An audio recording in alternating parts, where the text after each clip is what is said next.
Ladies and gentlemen, if you could all take your seats and we can start the program. Thank you.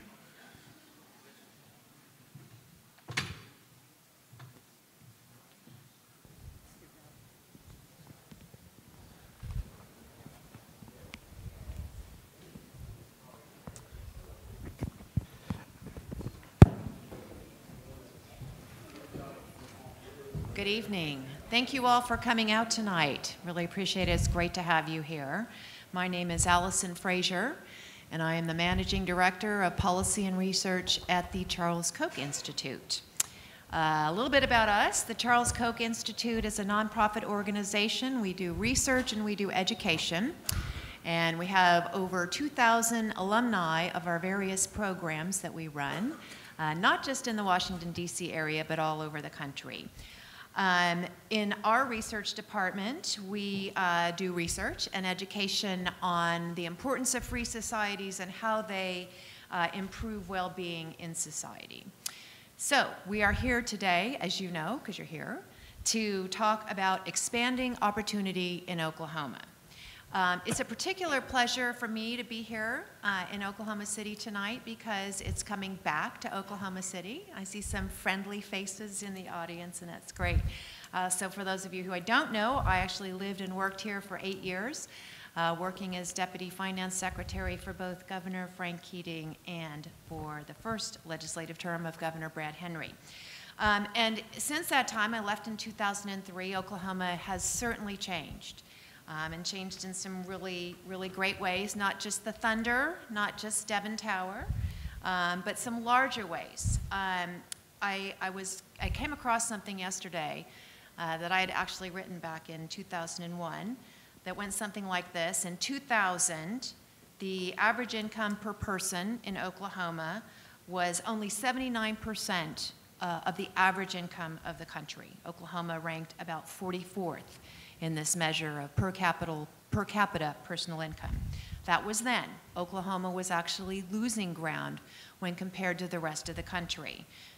But here we are today, and Oklahoma is the 5th fastest growing per capita personal income in the country. That's a great, great accomplishment. And Oklahoma has gone from 44th in per capita personal income to 28th. That's really fabulous. There's a lot of conversation about how that's due in part to the oil and gas boom, but it's only due in part to that. There's a lot of other reasons that I hope you'll hear about this evening.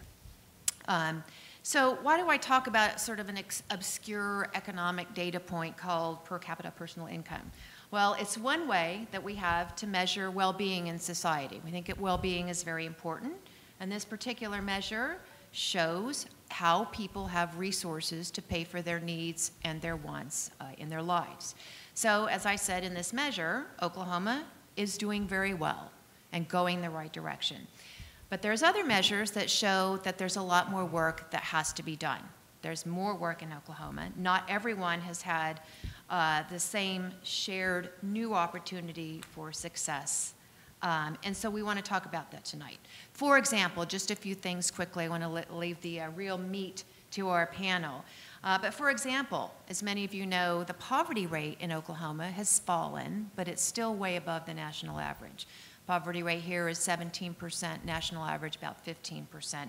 And unfortunately, Oklahoma has the 16th highest poverty rate in the country. So that's an area where we really think is impacted. We want to see increasing opportunities in those levels. A couple of things I'm just going to toss out. Hopefully they'll be discussed today. Incarceration rates.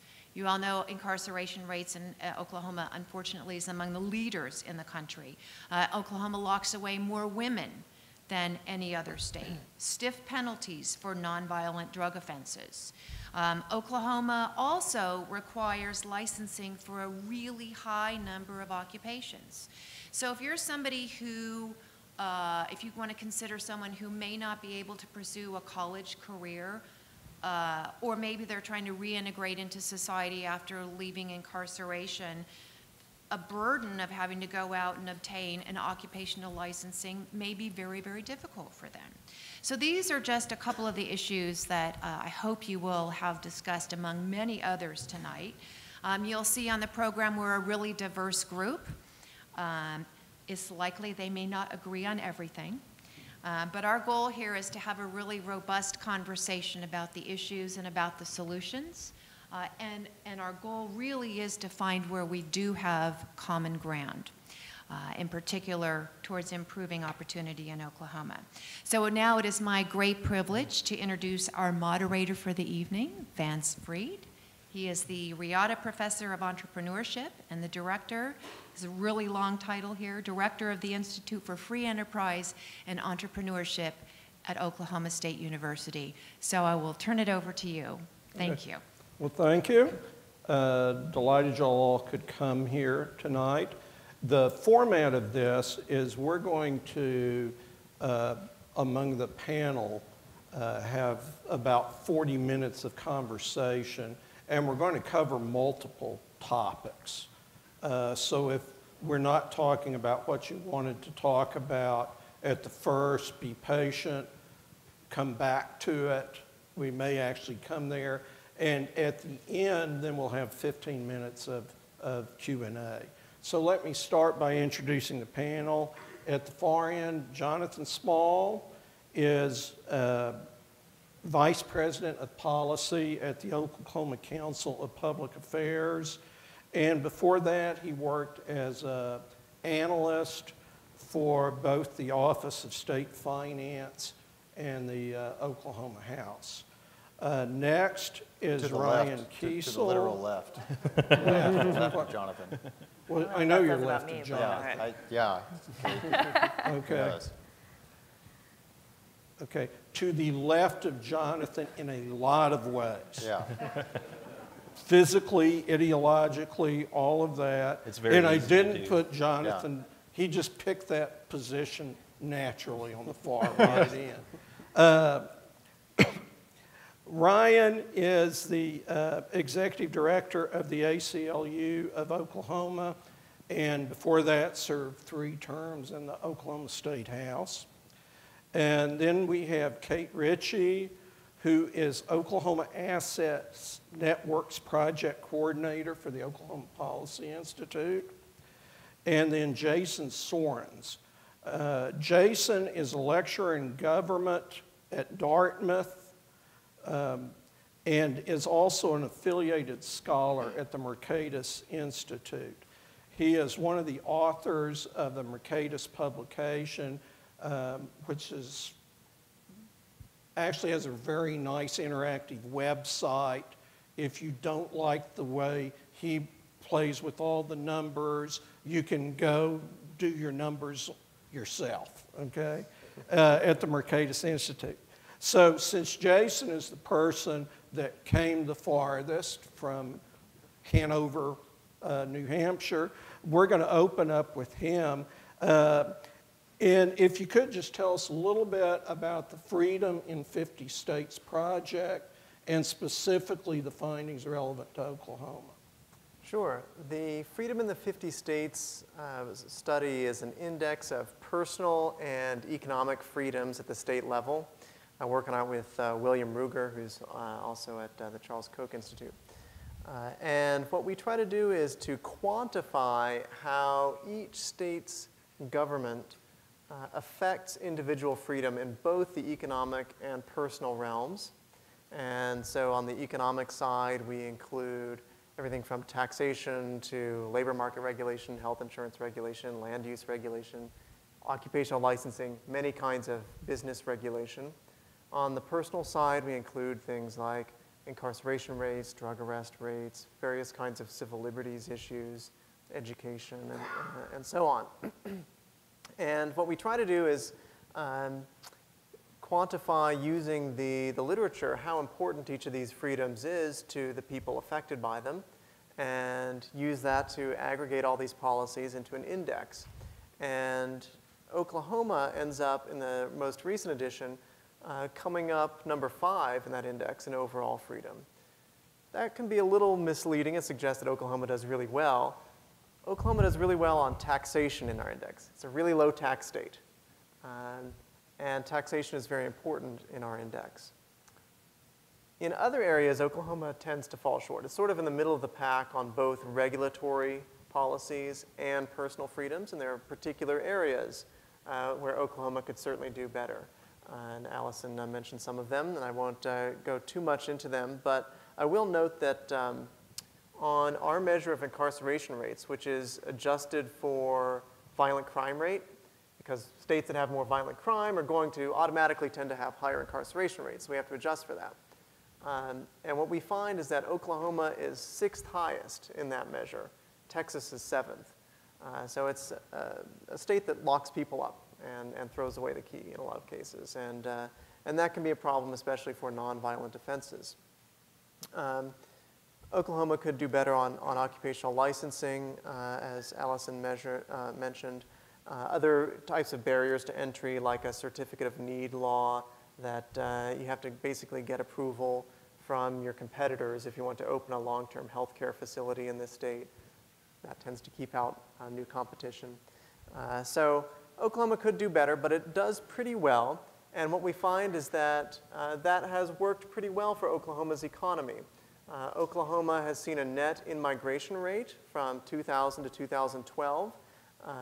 Oklahoma attracted 56,000 people from other states on net. And Oklahoma's had a high economic growth rate.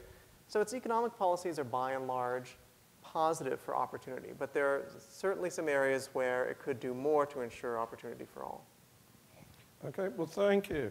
Ryan, I know over-criminalization or over-incarceration, I'm sorry, is an area of concern to you. It is, and you know, and I'm glad that I have to limit my commentary to criminal justice, because you know, with the Freedom Index, I think that there are a few other areas that stuck out to me whenever I looked at that, and that was if you're a woman who's seeking reproductive health care services, or if you're a member of the LGBT community in Oklahoma, it's really hard to say that you're in the 5th freest state in the nation.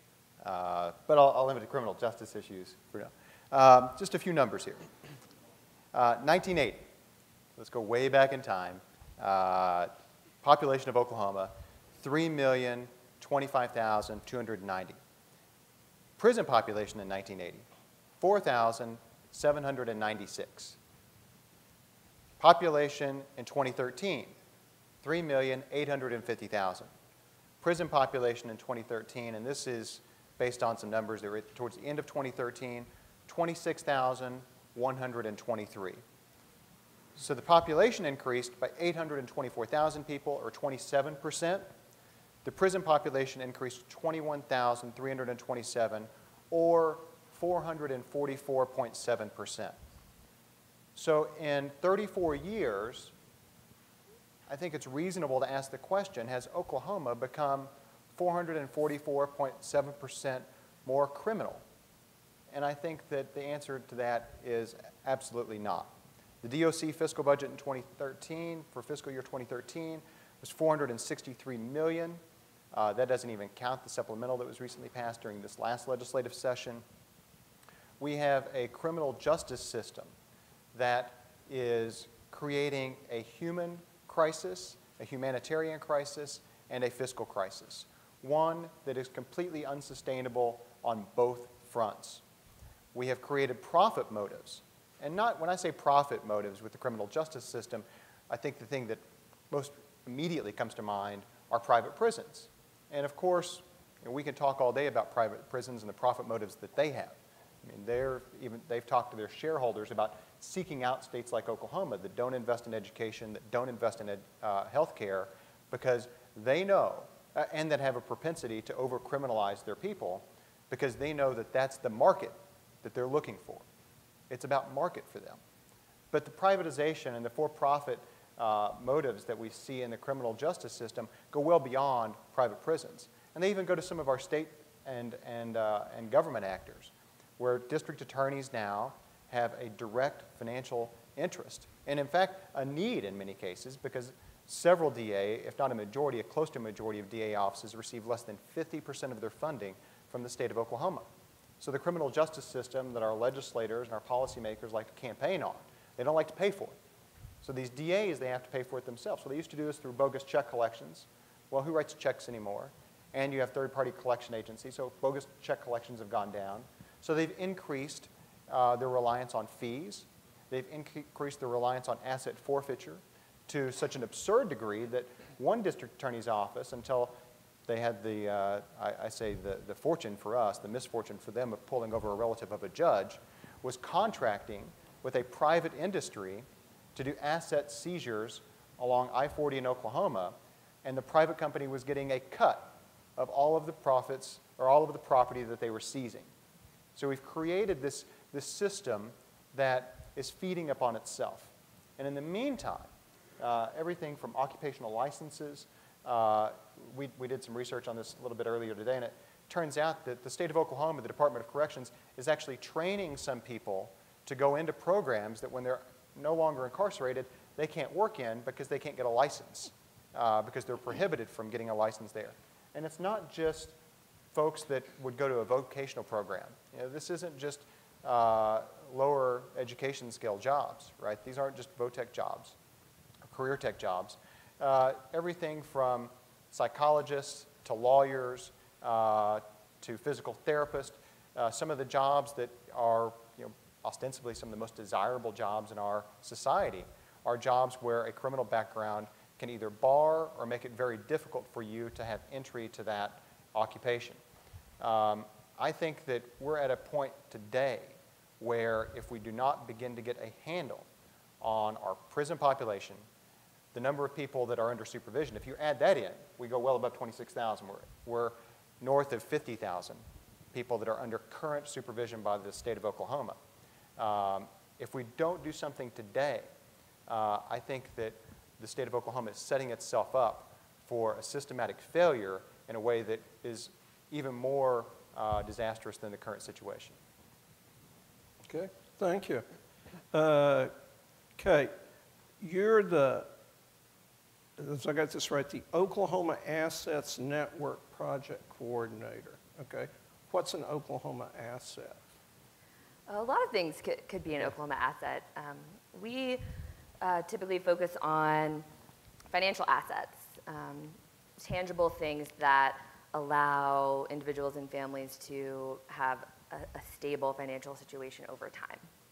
So just to explain a little bit further, my name is Kate Ritchie. I work for the Oklahoma Policy Institute, and most of my work now is wholly focused on economic opportunity through coalition building and outreach with Oklahoma Assets Network. So I'm really happy to be here and that there are so many people that are as interested in the topic as I am, and some very smart people that will have good discussion to generate. So I'm looking forward to the questions that you might have. The Assets Network is a group of individuals and organizations that want to promote in Oklahoma programs and policies that enable all Oklahomans to build assets. And for Oklahomans that are very low income or low income, that is a group of people that is most challenged in terms of asset building. And I'll kind of just give you a brief overview of what asset building is and what it means. It's a rather clunky phrase for something that's not all that complicated. And then in doing so, give you an example in each of those types of asset building of what we promote. So asset building is distinct from the public assistance or cash benefit programs that you may have heard of that try to interrupt poverty or assist low-income people. So it focuses on long-term solutions and giving folks opportunities to build tangible wealth, which is something that safety net programs that provide temporary assistance with buying groceries or diapers doesn't enable families to do. So there are three main categories. The first one, they all sort of build on each other, are foundational assets. And a few of the panelists have already talked about this one and during the introduction. To be able to generate wealth in the first place, you have to be healthy enough to work. And so do the members of your household. If you have a sick or disabled relative and can't work, or very, very high medical bills or no insurance can drain your assets. You have to have the skills and the education to get a job, and you have to have transportation and a way to get to your job. And in those areas, Oklahoma is very challenged. We have actually very affordable, the cost of our public colleges and universities is I still think quite competitive, yet we have the highest student loan default rates in the nation, which means people are borrowing too much money to go to school and they're not getting jobs that pay them enough to pay that debt back. We have among the sickest people and the weakest healthcare system in the country, and we have a very spotty public transportation systems. So that's the first category, and those are all the areas that we work on. Second is generative assets. So that's a job. I mean, anything that brings in money that you work for. So you need to have a job, and you need to have a job that pays you enough to have money left over at the end of the day after you pay your bills, if you're ever going to build assets and become wealthy. That's another area that Oklahoma faces some challenges. We have a lot of jobs that are very low wage. And when you talk about rising personal incomes overall, we have to remember that, I mean, that's definitely a good sign, but it doesn't say much about wages and wage growth. And so personal income includes things like dividends, money from rental property, all kinds of income that may not necessarily come from the money you earn at your job. And just to point out the distinction, because it is a very important one. So when you look just at wages in Oklahoma, they're in low wages and they're not rising fast enough to keep up with inflation and the cost of living, energy, housing, things like that. And then the final category, and this is the real asset building part of it, this is how you become wealthier over time and can pass down wealth to your, the next generation of your family, we call it regenerative assets. So things that generate wealth typically independent of your labor. So something like a home that appreciates in value, or savings account that generates interest. And so to even acquire those assets, you need to have sufficient cash flow and money left over to buy them.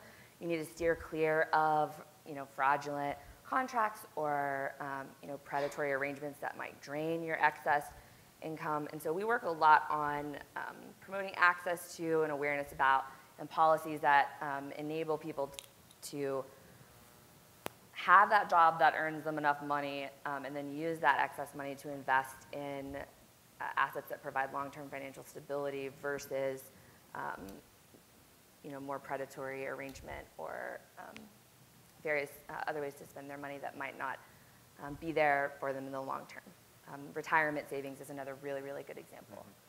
And that's Oklahoma Assets Network. If you're interested in learning more, you can talk to me after. And you can also go to the website, oklahomaassets.org.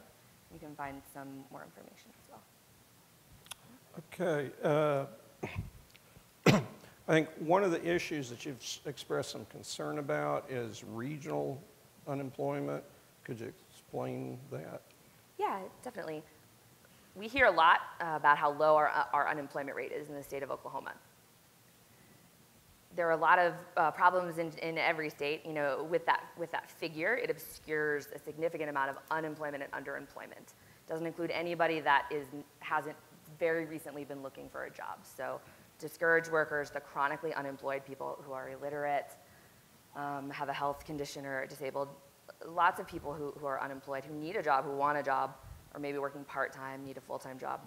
A lot of unemployment not counted in that number, but not only that, here in Oklahoma, it obscures a lot of regional variation and variation by demographic group. So people of color in Oklahoma are consistently, and at every level of educational attainment, so we're talking about people of color with bachelor's degrees, master's degrees, law degrees, PhDs, are unemployed at about twice the rate the statewide average, and consistently, and for the last several decades.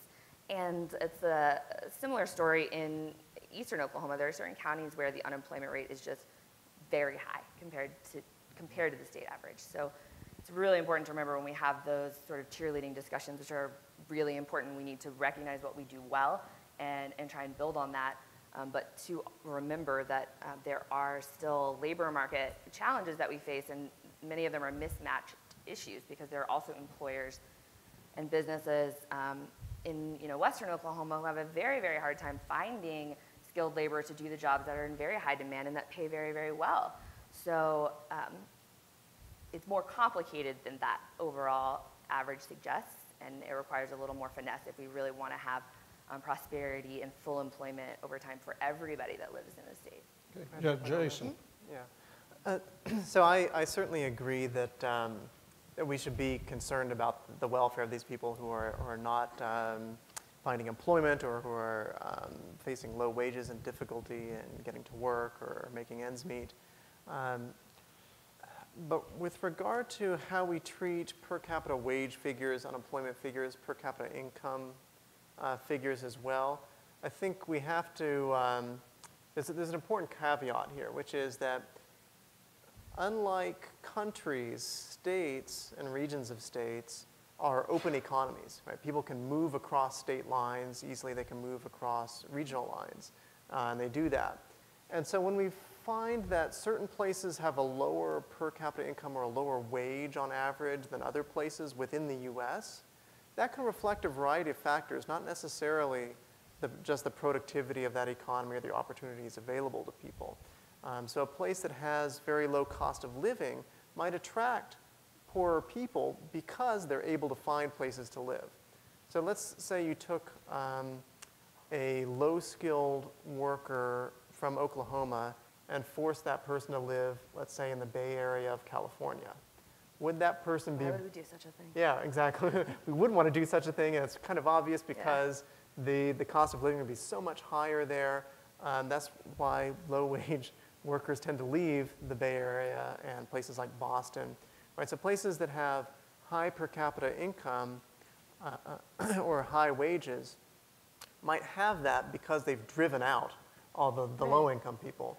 And so something that Oklahoma, I think, does somewhat well is actually having a lower cost of living that can allow the poor to make ends meet.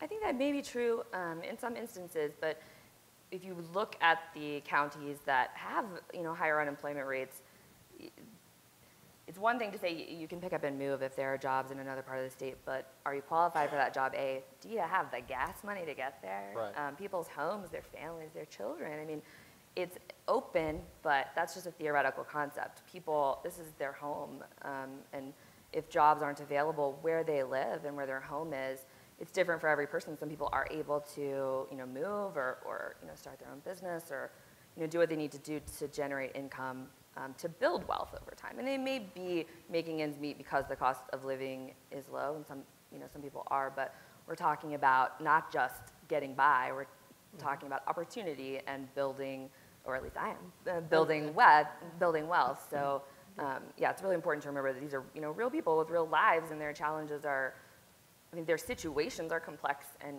it's not always quite as simple as that, but it's a good point. They're trying to escape from abject poverty, too. I mean, we're not just talking about low-wage jobs. We're talking about people, especially if you look at some of these counties, rural counties in eastern Oklahoma, these folks are living in real poverty. So the idea that they can pick up and go to Kansas, or that they moved there because they wanted to be around other folks that were in poverty like them, so it would, they would have like some relative quality of life increase because, they just have one, and I say this, but it's the truth because my old legislative district, I know folks like this. They just have one room at their house where they don't have a roof, and they've got a tarp up there. And the neighbor in this county, now they've got 2 rooms with tarps. So, it's like this relative improvement.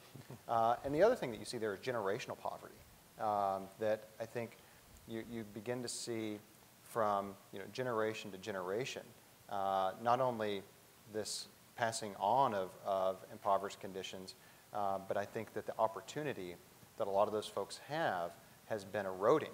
And I think that you can trace that directly to the criminal justice system. I think you can trace it directly to education and healthcare. Jonathan, you got anything to say? First of all, let me say that you should blame Vance.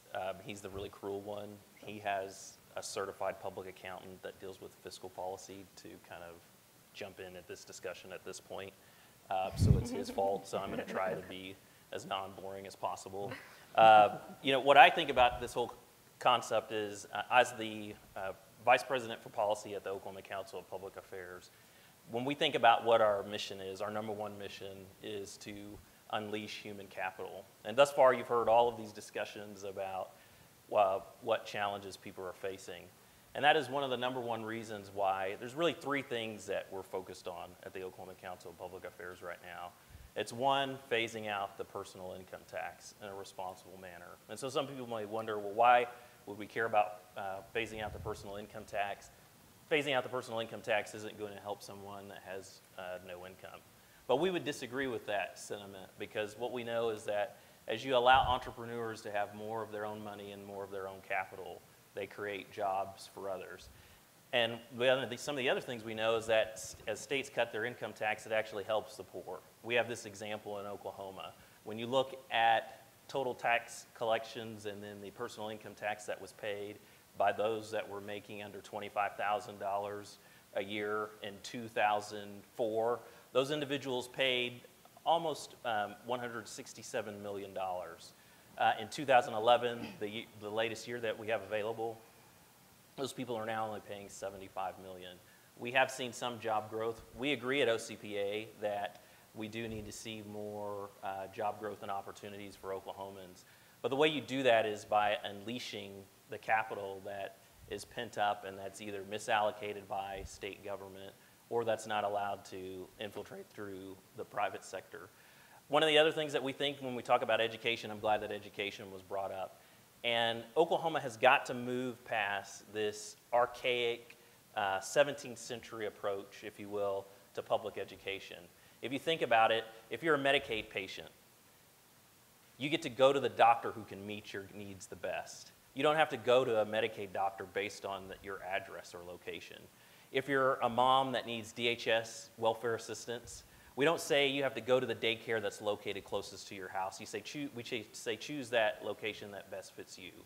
When you think about it, transportation, we don't say in the issue of transportation that you've got to drive on roads that were built by the transportation employees at the Department of Transportation or there's no roads to drive on. So across the spectrum of government, we try to allow choices. But for some reason in education, we do something that's really odd or different. Think about higher ed. If I want to send my child to OU or OSU, I have the option to do that. We haven't divided the state down the middle and said that all the residents above the line have to go to OSU and all the residents below the line have to go to OU. And that's why the Oklahoma Council of Public Affairs has pushed for education savings accounts to allow families the ability to allocate their tax resources towards the school choice needs that fit them most. And then finally, one of the largest issues, we agree on the issue of corrections, but Oklahoma is the epicenter of the free market movement in healthcare. And one of the largest costs to families, when you look at it, it's no coincidence that when you look at college tuition and fees and expenses, they've risen tenfold. And when you look at healthcare, it's risen sixfold over the last few decades. And it's no coincidence that those two areas have had the most involvement and most amount of money put in it by government. We think it's absurd that citizens should still be required to, for instance, in the state employee health insurance program, to pay 3 and 4 times the amount for a surgery because the state refuses to negotiate a better rate because certain special interests think it's not in their best interest to do so. We know for a fact that doctors are competing at levels where they're charging anywhere between 1/5 to 1/10 the cost of traditional box top hospitals. And so those are kind of the issues that we see and where we're moving. It's one of the things, people say, well, where does the rubber meet the road? Jonathan, how's this proof? Well, for one, all the predictions of doom and gloom and despair and that government wouldn't have any more money and that we would be Bangladesh if we cut the income tax haven't come true. According to the State Treasurer's Office, the Office of Management and Enterprise Services, and according to a number of lawmakers, revenues are at all-time highs. Now, we can disagree about how those revenues are allocated, but it's just facts that the sales tax has grown. Net state sales taxes have grown $800 million over roughly the same period that we phased out the income tax, and that both those tax categories are setting records. So what we hope is that we can continue to have these honest discussions and not make it an either or. Some people have said that you're not for the poor if you want to phase out the income tax. Actually, I am for the poor, and that's the exact reason that I want to phase out the income tax and give parents education savings accounts and promote free market medicine in Oklahoma. I'm just glad that whenever Jonathan said that going back to the 17th century, that we agree on something, that the legislature in many ways is trying to take us back to the 17th century. It's just in different areas that we think of it. Okay, Jonathan, a few years back, there was a failed attempt to pass a law that eliminated the income tax. And as I recall, that was in phases, right? And the first phase was simply eliminating a lot of, if you want to call them tax expenditures, corporate welfare, what items, right? If you look at the study that OCPA put out at that time, what it did was it completely cleaned up the personal income tax code. We didn't address any other codes because we felt like that at the Oklahoma Council of Public Affairs, you didn't need to raise a tax to cut a tax. And what we knew is that over time, economies grow, and that as people have more of their own money to spend and capital to invest, that they do so. Really what we saw happen was just, frankly, a lot of fear. You know, it's interesting. I regularly, like everyone on this panel, I always joke to myself, you know, because when I fly to Dallas or Houston, you know, it's kind of funny because they actually have airports there, but they don't have an income tax. And so I always joke about how it's amazing how you can go to the 9 states that have no income tax, yet their gross state product is growing at a faster rate than both the rest of the nation and states with the highest income tax. And you see that they've seen actually state revenue growth exceed the national average and states with the highest tax collections. I'm not sure what airports, have to do with the income tax, but there's a good reason to be fearful of eliminating a major source of revenue. If you quit your job, you should be afraid about how you're going to pay your bills. It's not honest to have a discussion about eliminating a major source of revenue as if the services that revenue supports are just magically going to be fine. That pays for public schools.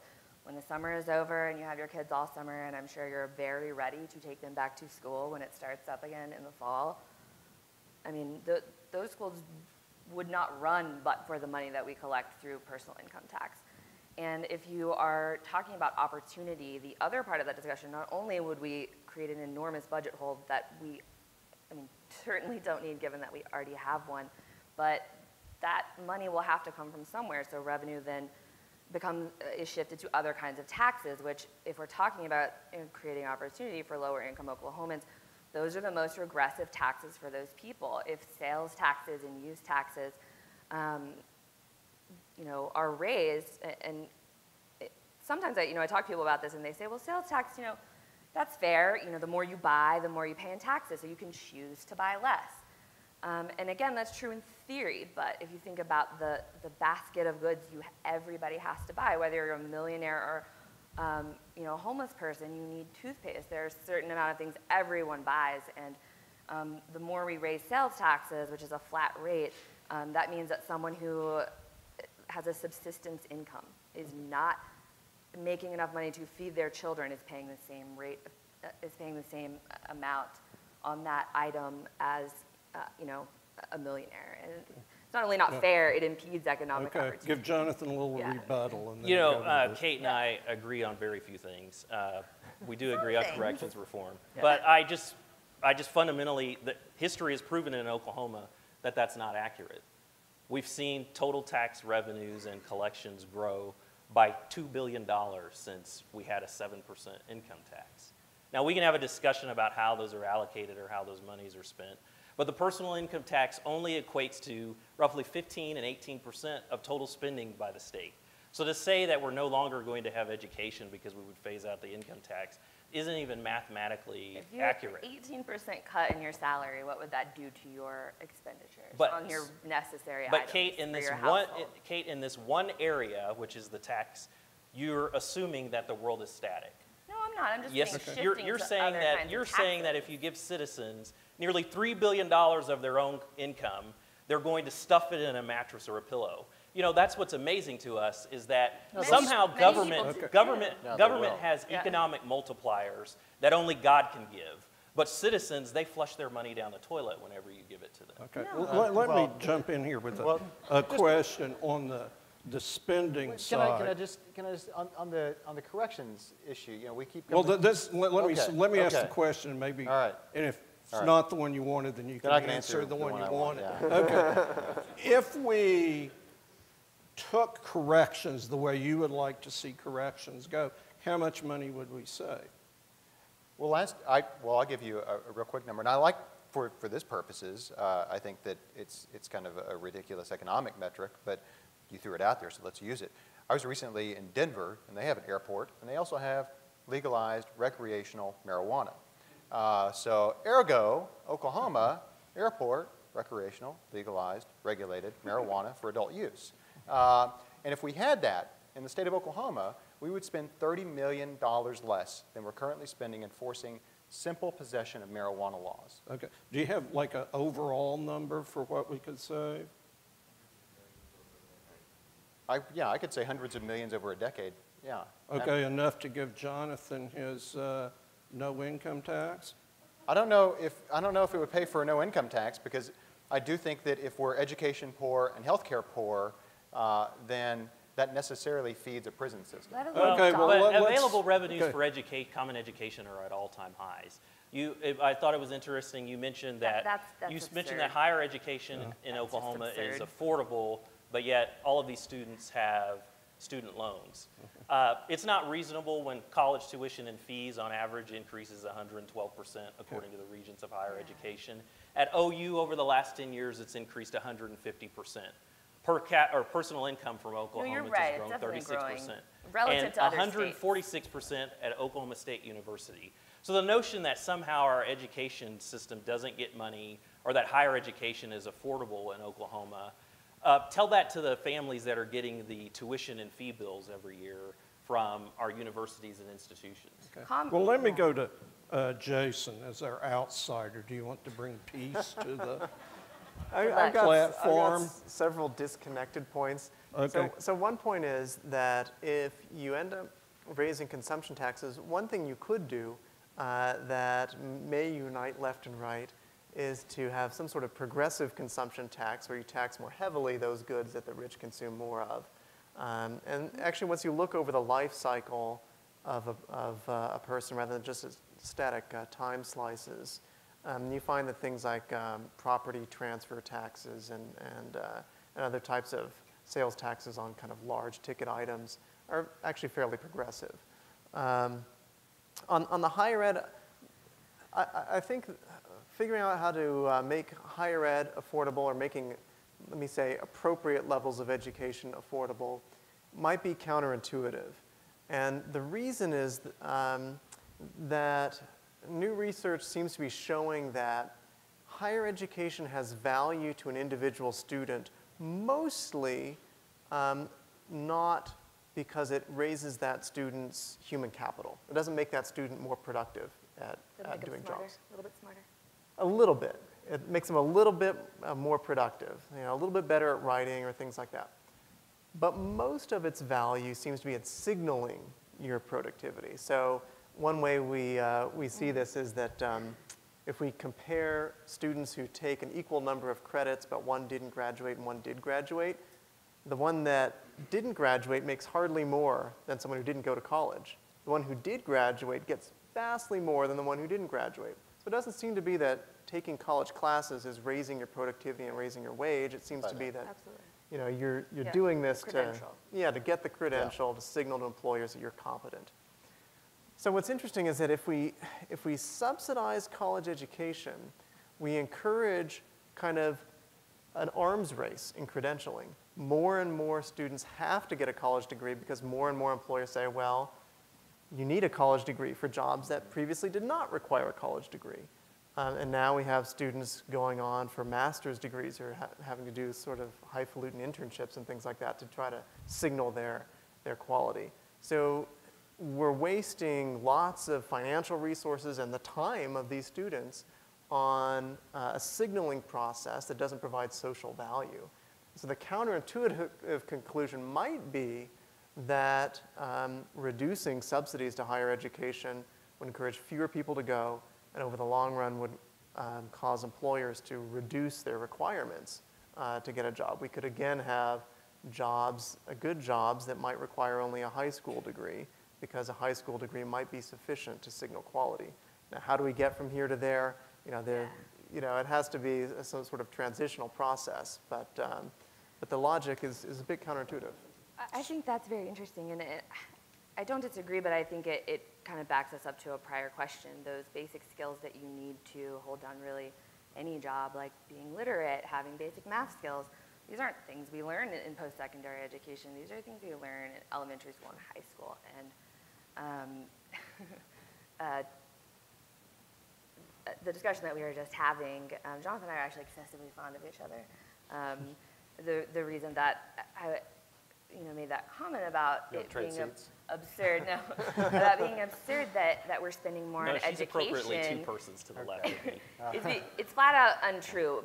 Even without eliminating 18% of, by their estimation, the state's revenue by eliminating the income taxes, Jonathan and OCPA continually suggest, even without having taken that hit in revenue today, our public education system is struggling to educate the students we have. We do not appropriate enough money to operate a functional public education system. We are not teaching our young children how to read, how to have the higher level mathematics and technology skills they need to compete and get a high paying job. And we spend hundreds of millions of dollars less today educating 30,000 more children than we did in, I think, 2008 or 2009. So it's flat out absurd to say that we're spending more on public education. That 30,000 more students amounts to 4 more kids per school over that same period of time. That's hardly a crisis. How much do we need to be spending per student? I don't know, actually. I'm not familiar with the per student amount we need to be spending, but we need to make sure that, rather than focusing on a specific dollar amount, I think making sure that students have the skills they need, have learned what they need to learn to move forward with their education. And that means having a small enough classroom to, learn from a teacher who is qualified and who is paid commensurate to the very, very hard work that they put in. They need a building that is equipped to, hold them all. They need access to AP classes and, advanced science and math class, course options. There are many, many things that our public education system is doing without because we're not funding it adequately. Okay, Jonathan. I just got to fundamentally disagree, and I've got to go to numbers that aren't OCPA's numbers. If you go to the State Department of Education's website and you look at the reports that are filed by all the schools of all the available revenue they will tell you that they have $8.2 billion in available revenue. That's their numbers, that's not ours. So the question is, how is it that local revenue growth of $300 million on an annual basis is not enough? How is it that my students in our home are in a co-op at $3,000, but yet $12,206 in available revenue in public education is not enough? In Common Ed is not enough. So the question is, how is that not enough? And whenever you ask the people asking for more money to tell us exactly what's the amount that you need to educate a child, they will never tell you. They always bring up these stories about classroom sizes. But what's interesting is that if you look at the amount of teachers versus classrooms, right now the student-teacher ratio is right at 16.26 students. It's risen about 1 student per classroom or per teacher over the last 5 years. Again, these are hardly a crisis. Who has a less than 1% increase in what comes into your household or comes into some business and has to go buy a brand new office? There's lots of business owners in this room. How many of you built a new building because 4 new people came to work at your facility this year? Okay, let's finish. Agree to disagree. Well, we need, before we open up for questions, just going to let Jason finish us up, however you desire. All right, I think what Oklahoma and other states should focus on is policies that, that meet a few criteria. Policies that expand opportunity for all, policies that can unite left and right. So things like the level of school funding is a strongly ideological issue, and the left and right will always fight titanic battles over that. But can we look at policies that are more win-win? Policies that increase productivity of the schools. And there maybe we need to look at the institutional structure, and Jonathan's ideas about school choice, I think have something plausible to them. Look at things like if we want to talk about repealing healthcare or lowering healthcare costs. In Oklahoma, unlike a lot of other states, nurse practitioners are not allowed to practice independently. And nurse practitioners make a lot less money than doctors. All the research shows they're just as effective at providing primary care. Why not, like other states, allow them to open their own offices, provide general primary care, and lower healthcare costs for Oklahomans? So these sort of kind of little niggling interventions into people's lives that just place barriers to their ability to become entrepreneurs or to achieve their dreams. Those are the sorts of things that I think states like Oklahoma should focus on and try to remove those barriers and let people take action over their own lives. Okay, well, thank you. Let's throw it open. We've got about 15 minutes for Q&A, and then I think everybody's going to be available afterwards for informal discussion. So, in the crowd, questions, and remember, state your question as a question, not a speech. We'll start in the back. Thanks. On the per capita issue, it seems like the federal government gives back about $1.20 for every dollar we send. And with the whole concept of Medicaid expansion getting billions of dollars without any problem for 3 years of having to actually give any of that money back, would that money coming into the state be helpful, and would it change the health outcomes, and would that help the well-being? And one of the thoughts was, if Bill Gates walks into the room, the per capita income goes up, but what's the actual level of information on how well people are doing on average per person, not just overall? Okay, well, I think that was two questions. One was about per capita income, and the other was Medicaid expansion. And I know we've recently been a fairly big program on Medicaid expansion, so I'm going to take the per capita income question. And do you want to take a shot at that? Yeah, I mean, I agree with that critique, basically, and I think better measures for assessing the state of opportunity in a place within an open economy like the United States would be things like net migration rate, and that reflects people's revealed preference for one location rather than another. Total income growth or total wage growth. So not normalizing it by population, but showing is there more economic activity going on here than there was before. Okay. You had one? Question? Yeah. Public education, kind of going back to that.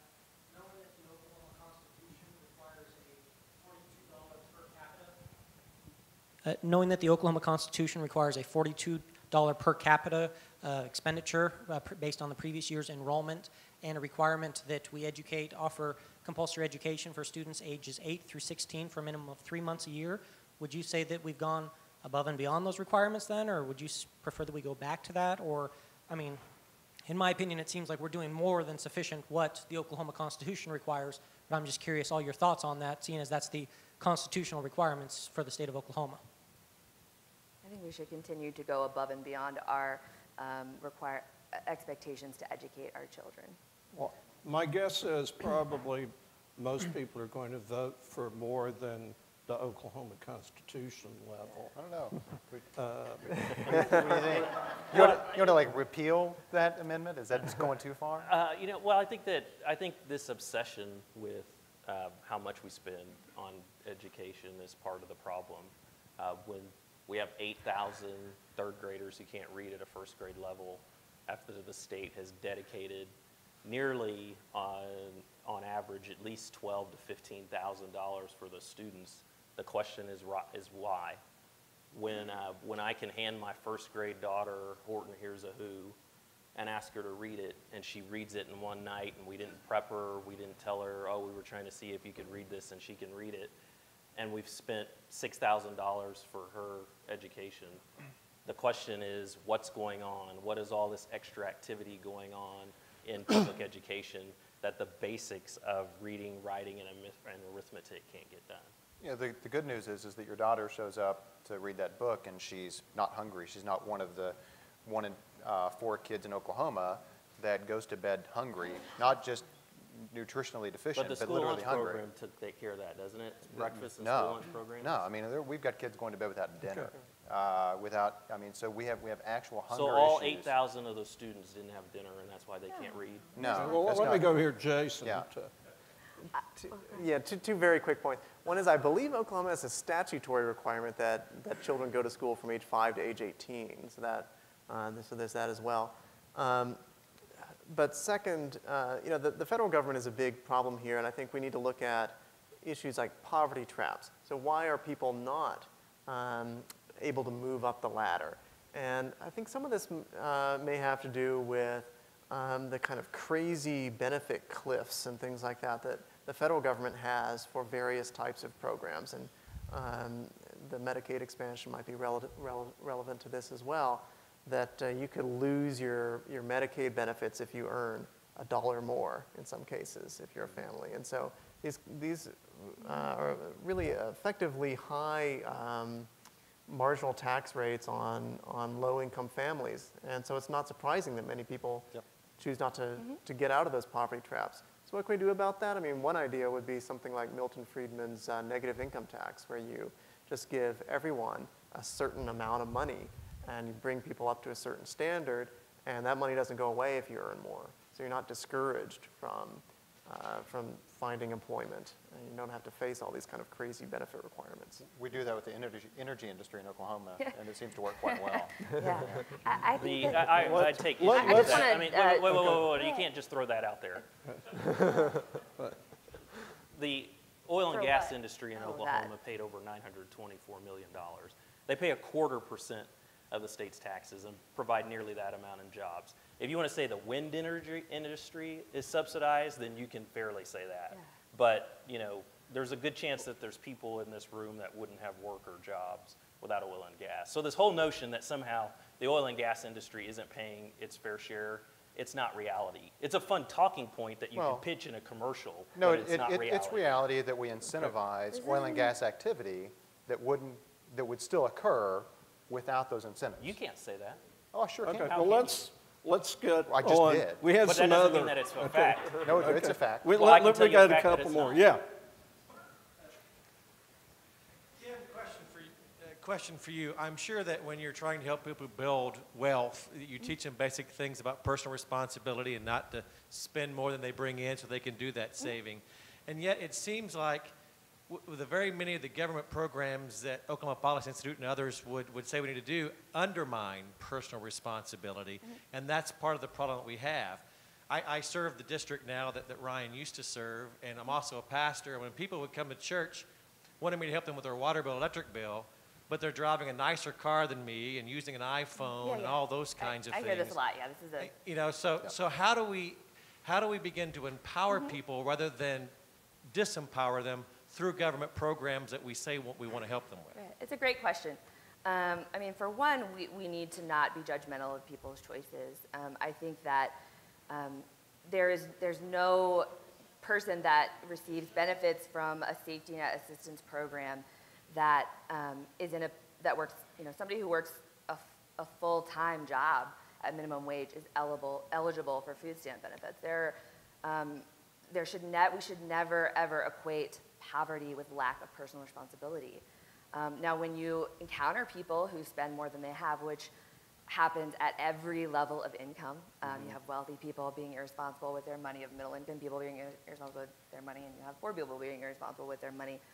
And the level of financial education that each of those different people have, it varies. I don't spend a lot of my time on things like financial education. I do think it's really, really important at a certain level of income. If you have attained, if you're above subsistence income, you're a moderate or middle income family, there's a lot that can be gained and can help you, save and build assets by just that very thing, learning about budgeting, learning about, the best place to put your money in, cutting back on expenses you don't need.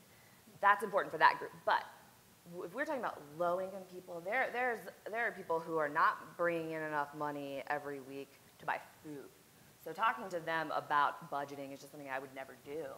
And I certainly wouldn't blame them or make any assessments about how responsible they are based on how much money they earn. Yeah, but, Kate, but I would say that's the exact problem with our systems, because we're not. We're not judgmental enough.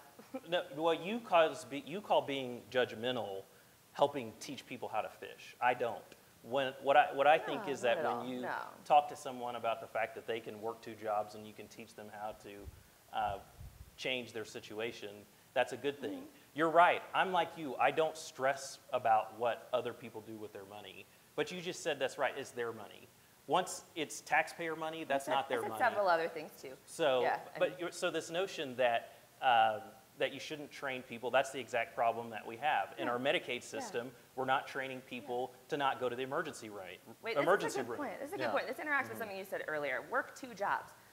Somebody that was working 2 jobs, that is one way to bring in more income. But if you're working 2 minimum wage jobs, if you're a single parent, it's still going to be really hard to get by. If you have adult, 2-income household, it'll be easier to get by. But you may still struggle depending on how much you get paid at working both of those jobs. But let's say you do that. Then you're going to get, there's lots of other judgmental, and there are lots of other conclusions. Let me say that. Conclusions drawn at other ends of the policy spectrum. Like, you don't spend enough time with your children. Why aren't you reading Horton Reads a Who with your children? Because you are on a bus and at 2 jobs every waking hour of the day, and you're not able to spend that time with your family or do those other things that might help you generate wealth. So I think we just need to be very careful. There are evidence-based things that we know help people build wealth. I know one thing that doesn't help people build wealth is letting your experience or the experience of someone else you saw that you knew once who wasted their money stand in for the experiences of everybody. But what you're saying is I should let. But what you're saying is I should let the experience of those that have minimum wage jobs judge what kind of government policy I'm going to have. Each of these people have different experiences, is what I'm saying. Okay, well, let's go. We got one more question. Let me, Pat. Well, maybe we'll do. He looks more like Dan Aykroyd, and she looks more like Jane Curtin. Don't even know. That's it. Okay. Then we'll. Okay. Good right thing behind. Kate, I don't know who You're that going is to ask about corrections. Who does that make me? I agree with everybody on correction. Jonathan, I want to ask you about school choice. I'm actually in favor of the concept, if for no other reason than my wife and I picked pretty much anywhere we wanted to live, and a lot of that was based on school. So it seems kind of hypocritical that I would say that someone else shouldn't have that same opportunity simply because they couldn't afford to live in our neighborhood. Use the analogy, though, of highway systems, that we don't tell people what highway they have to use.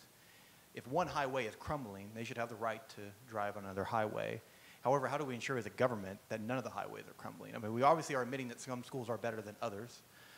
So how do we enact policies, whether it's funding or other ways, to ensure that if a family does not have the opportunity to choose where to live or choose what school to go to, that the school that's provided to them by the government is a fair and a sustainable school? That was a good question. Let me clarify what I said was that every road does not have to be built by a government employee. Oklahoma doesn't say that every road has to be built by a government employee. I do agree that efforts need to be made to try to make the public education system better, but just bluntly, whenever has an entity that has a forced monopoly changed itself internally? Never. So until you have a situation where people are free to choose where they go, there is no need for improvement. What's interesting is that the very same people that called for and thought that the Reading Sufficiency Act was necessary are now saying, no, we did actually fail. We didn't know what we were doing. It's a bad idea to make sure kids can read by the 3rd grade. I submit to you that it's interesting. I don't think the opponents of it were saying that it was a bad idea that kids should read by the 3rd grade. That's effectively. You don't just get to throw that out there.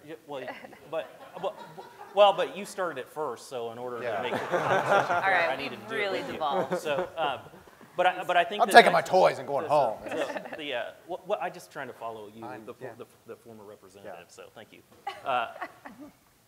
one of the things that I think is important in this discussion is, again, like you said, in these other areas, we've seen that choice makes a difference and matters.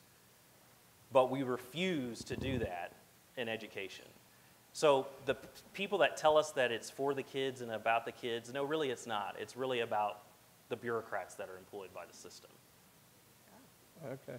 Okay, well, with that, I think we're done with, our time is done. So Thank you.